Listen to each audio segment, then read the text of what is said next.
যার ফলে কী হবে, তোমরা কম প্রিপারেশান নিয়ে এক্সামে বেশি সংখ্যক কোশ্চেন কমন পেতে পারবে। আর এই সমস্ত বুক থেকে যদি তোমরা প্রিপারেশান নাও, এক্সামে কিন্তু কমন পাওয়ারও চান্স থাকবে। তার প্রমাণ হচ্ছে, দেখো এটি কিন্তু অলরেডি ইউপিপিএসসিতে এসেছে, এটি কিন্তু অলরেডি আরআরবির প্রিভিয়াস ইয়ার্সের এক্সামে এসেছে। বর্তমান সময়ে মার্কেটে বেঙ্গলি ভার্সন এবং ইংলিশ ভার্সানে প্রচুর কিন্তু এমসিকিউ বুক রয়েছে। তো সেই সমস্ত এমসিকিউ বুককে আমাদের কারোর পক্ষেই মুখস্থ করা বা প্র্যাকটিস করা কিন্তু পসিবল নয়।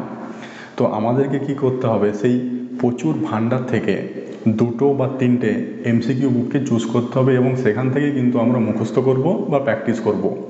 তো এত এমসিকিউ বুকের মধ্যে যেই বুকগুলিকে তুলব, তার মধ্যে এমন স্পেসিফিক কী বৈশিষ্ট্য থাকা দরকার, যেই বৈশিষ্ট্যটাকে দেখে আমরা সেই এমসিকিউ বুকগুলিকে চুজ করব প্রিপারেশানের জন্যে, যাতে আমরা ওই সমস্ত এমসিকিউ বুক থেকে এক্সামে বেশি সংখ্যক কোশ্চেন কমন পাই। তার কারণ আমাদের লক্ষ্য তো শুধু এমসিকিউ মুখস্থ করা নয়, আমাদের লক্ষ্য কি এক্সামে এমসিকিউ কমন পাওয়া, বা অ্যাটলিস্ট যেখান থেকে আমরা করে যাচ্ছি সেই রিলেটেড এমসিকিউ যাতে এক্সামে আসে। তো এক্ষেত্রে দেখো, মার্কেটে যত এমসিকিউ বুক রয়েছে তার মধ্যে 3 ধরনের এমসিকিউ বুক কিন্তু দেখা যায়, বা এই 3 ধরনের এমসিকিউ বুক বেশি পপুলার। তার মধ্যে প্রথম নম্বর যেটি রয়েছে সেটি হচ্ছে বড় কোনো রাইটার বা বড় কোনো যে পাবলিকেশন সেখান থেকে পাবলিশ করা হয় subject wise, topic wise MCQ বুক।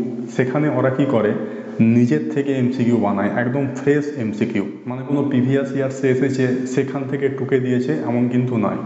সেই সমস্ত কোশ্চেন তারা নিজেরা বানিয়েছে। এই ধরনের বুক তোমরা দেখতে পাবে। তো তোমরা যারা প্রথম শুরু করবে, যারা বিগিনার, এই সবে এমসিকিউ বুক থেকে প্র্যাকটিস করবে বা মুখস্থ করবে, তোমাদেরকে বলবো এই ধরনের এমসিকিউ বুক কিন্তু তোমরা কোনোদিনও প্রথম ক্যান্ডিডেটরা তুলবে না। যারা অ্যাডভান্স লেভেলে রয়েছে তাদের পক্ষে ঠিক আছে, বাট যারা বিগিনার তারা কিন্তু এই ধরনের এমসিকিউ বুককে একদমই তুলবে না। তার স্পেসিফিক কিছু কারণ রয়েছে, যেমন এই সমস্ত বুকগুলিতে প্রত্যেকটা সাবজেক্টের প্রত্যেকটা টপিকের উপর প্রশ্ন দেওয়া রয়েছে। তোমাদের প্রিলিমিনারি টেস্টের সিলেবাসে প্রথমে দেওয়া রয়েছে হিস্ট্রি অ্যান্ড কালচার। তো এখানে ইতিহাসের প্রত্যেকটা টপিক থেকেই প্রশ্ন দেওয়া থাকবে। যেমন সবার প্রথম হরপ্পা সভ্যতা, সেখান থেকেও প্রশ্ন দেওয়া থাকবে। মৌর্য সাম্রাজ্য, সেখান থেকেও প্রশ্ন দেওয়া থাকবে। সঙ্গম সাম্রাজ্য, সেখান থেকেও প্রশ্ন দেওয়া থাকবে।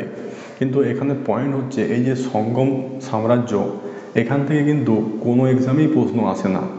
বা আমাদের হিস্ট্রির ক্ষেত্রে ইন্ডিয়ান হিস্ট্রি থেকে প্রত্যেকটা এক্সামে প্রশ্ন এলেও সাউথের যে হিস্ট্রি রয়েছে, দক্ষিণ ভারত যে রয়েছে, সেখান থেকে কিন্তু পার্টিকুলার কয়েকটা প্রশ্নকেই ঘুরিয়ে ফিরিয়ে দেওয়া হয়, বা কোনো কোনো এক্সামে দক্ষিণ ভারত থেকে তো প্রশ্ন দেয় না। তো এই সমস্ত বুকে দক্ষিণ ভারতের প্রত্যেকটা যে সাম্রাজ্য রয়েছে সেখান থেকে এমসিকিউ দেওয়া রয়েছে। এবার তোমরা যারা বিগিনার তারা যদি ওই বুকটাকে চুজ করে নাও, সেক্ষেত্রে যেগুলি তোমাদের এক্সামের জন্য ইম্পর্টেন্ট নয় বা কোনো এক্সামেই আসে না যেই টপিকগুলো থেকে, সেগুলো তোমরা পড়ে ফেলবে। এটা কিন্তু এক্সেসিভ পড়া হয়ে যাবে। এছাড়াও তোমরা আরেকটা জিনিস লক্ষ্য করে থাকবে, সেটা হচ্ছে আমাদের ওয়েস্ট বেঙ্গল এবং সেন্ট্রালে যত বোর্ড রয়েছে তারা যখন ইতিহাস থেকে প্রশ্ন করে, পার্টিকুলার দেখবে মৌর্য সাম্রাজ্যকে টার্গেট করে, মুঘল সাম্রাজ্যকে টার্গেট করে, আর ইন্ডিয়ান ন্যাশনাল মুভমেন্ট সেখান থেকে টার্গেট করে। এইগুলি হচ্ছে টার্গেটিং এরিয়া প্রত্যেকটা বোর্ডের। তাহলে প্রত্যেকটা বোর্ড যদি এই টপিকগুলোকে টার্গেট করে, তার মানে কি তোমাকেও এই টপিকগুলোকেই টার্গেট করতে হবে। কারণ এতগুলো বোর্ড যেগুলিকে টার্গেট করে, অবশ্যই সেগুলি ইম্পর্ট্যান্ট। প্রিভিয়াস ইয়ার্সে যে সমস্ত প্রশ্নগুলি এসেছে, যেই টপিক থেকে বেশি প্রশ্ন এসেছে, বেশি বোর্ড বারবার প্রশ্ন করেছে, অবশ্যই সেগুলো ইম্পর্ট্যান্ট টপিক বলেই বেশি প্রশ্ন এসেছে। তার মানে তোমাকে কি করতে হবে, ওই টপিকগুলোকেই টার্গেট করতে হবে। এর জন্য তোমরা কোন ধরনের এমসিকিউ বুক চুজ করবে? এক্ষেত্রে প্রথমে যে বললাম 3 ধরনের এমসিকিউ বুক বেশি মার্কেটে প্রচলন, তার মধ্যে বাকি 2 ধরনের যে এমসিকিউ বুক রয়েছে সেদিকে তোমরা প্রথমে শিফটিং নেবে। তার মধ্যে এক ধরনের বুক হচ্ছে কি শুধু প্রিভিয়াস ইয়ার্স, যেমন আমাদের ওয়েস্ট বেঙ্গলে ডাব্লিউবিসিএসের প্রিভিয়াস ইয়ার্সের কোশ্চেনের বুক পাওয়া যায়, বা বেঙ্গল পুলিশের প্রিভিয়াস ইয়ার্সের কোশ্চেনের বুক পাওয়া যায়, বা যদি তুমি সেন্ট্রালের দিকে তাকাও রেলওয়ের প্রিভিয়াস ইয়ার্সের বুক পাওয়া যায়, সেন্ট্রাল স্টাফ সিলেকশন কমিশন তার প্রিভিয়াস ইয়ার্সের কোশ্চেনের বুক পাওয়া যায়। এই সমস্ত যে বুকগুলি হয় সেগুলিকে তোমরা চুজ করো। সেগুলিকে দেখলে জানতে পারবে কি যে প্রত্যেকটা বোর্ড স্পেসিফিক্যালি কোনো সাবজেক্টের কোন টপিককে টার্গেট করতেছে। দেখতে পাবে যে প্রত্যেকটা বোর্ড পার্টিকুলার কয়েকটা টপিককেই বা প্রত্যেকটা সাবজেক্টের কিছু ইম্পর্ট্যান্ট জায়গা আছে সেগুলিকেই টার্গেট করে। তার মানে তোমাকে ওই টপিকগুলোকেই প্রিপারেশান নিতে হবে। যার ফলে কী হবে, তোমরা কম প্রিপারেশান নিয়ে এক্সামে বেশি সংখ্যক কোশ্চেন কমন পেতে পারবে। তোমরা কোন কোন এমসিকিউ বুককে চুজ করবে অবশ্যই তোমাদেরকে একটু বাদে বলে দিচ্ছি। তার আগে বলে নিই 3 নম্বর যে বুকটি রয়েছে, 1 নম্বর বললাম, 2 নম্বর বললাম, আর 3 নম্বরে যে বুকটি রয়েছে সেটি হচ্ছে কীরকম 5 মিসালি এমসিকিউ বুক। সেখানে একটা এমসিকিউ বুক সেখানে 10,000 এমসিকিউ আছে বা 15,000 এমসিকিউ আছে, কিন্তু সেই এমসিকিউগুলো হয়তো WBCS এর কিছু প্রশ্ন নেওয়া হয়েছে, সেন্ট্রালের এসএসসির কিছু প্রশ্ন নেওয়া হয়েছে, রেলওয়ের কিছু প্রশ্ন নেওয়া হয়েছে, অন্যান্য স্টেট ইউপির কিছু প্রশ্ন নেওয়া হয়েছে, বিহারের কিছু প্রশ্ন নেওয়া হয়েছে। এই ধরনের যে এমসিকিউ বুক, যেখানে সমস্ত বোর্ড মানে ওভারঅল অল ইন্ডিয়ার যত বোর্ড রয়েছে তাদের স্পেসিফিক কিছু প্রশ্নকে নিয়ে বুক তৈরি করা হয়েছে, এই ধরনের বুক তোমরা পারচেস করবে। আর এই সমস্ত বুক থেকে যদি তোমরা প্রিপারেশান নাও, এক্সামে কিন্তু কমন পাওয়ারও চান্স থাকবে। তার প্রমাণ হচ্ছে তোমাদের প্রিলিমিনারি টেস্টের যে প্রশ্নগুলি এসেছিল তার মধ্যে যদি তোমরা জিওগ্রাফির দিকে তাকাও, এক্ষেত্রে 14 দাগের যে প্রশ্নটি ভাগীরথী অ্যান্ড অলকানন্দা রিভার কোথায় মিলিত হয়েছিল, দেখো এটি কিন্তু অলরেডি ইউপিপিএসসিতে এসেছে।